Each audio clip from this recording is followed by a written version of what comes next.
Hi everyone, this is Deb Tim, a Canadian girl, and welcome to Deb's Musings. Today I want to share my thoughts about the written word, so please stay tuned.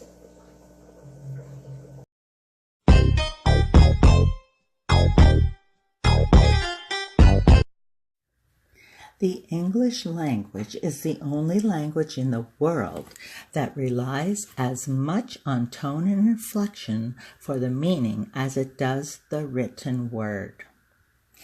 This is an example, a sentence to think about. Look at the dog with one eye. So does that mean that you're looking at the dog who has one eye? Or are you supposed to cover one of your eyes and look at the dog with one of your eyes? Or worse yet, what if the dog found an eye and you're supposed to look at the dog playing with one eye? Very interesting, isn't it? Here's another one. The man fed the girls cat food. So does this mean the man fed the girls cat food? Or does it mean the man fed the girls cat food?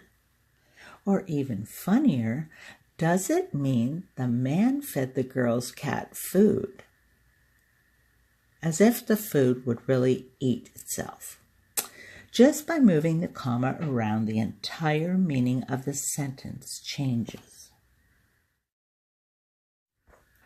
Good writers will add a lot of graphics and colorful language to their text to get the point across, thereby painting a mental image in their readers' minds.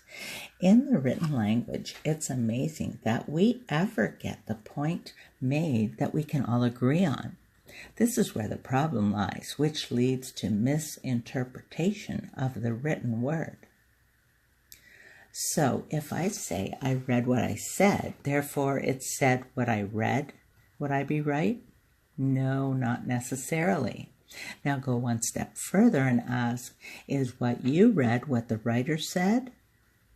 When anyone writes, they insert these inflections into their words while writing, either consciously or subconsciously, but we all do it.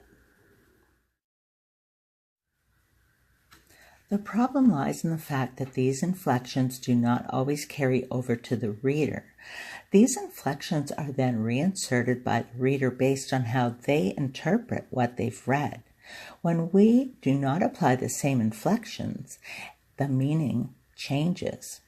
All too often, confusion, misunderstanding, and misinterpretation occurs. Our writing should be clear and concise because you will not be able to clarify to your readers what you're trying to say. In the written word, your text is a reflection of your thinking.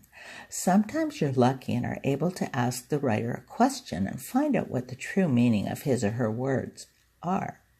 Like on YouTube, there are comments. Sometimes we aren't exactly sure what was meant. Rather than assume you know the meaning, ask just to be sure. I think it's wise before we jump to conclusions that we try out a few different inflections to the passage and see which one has the best fit.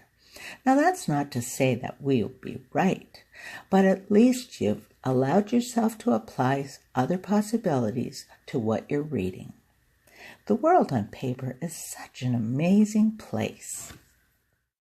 So until next time, this is Deb Tim signing out. Thanks so much for watching. I hope you have a fantastic rest of the week, and I'll talk to you soon.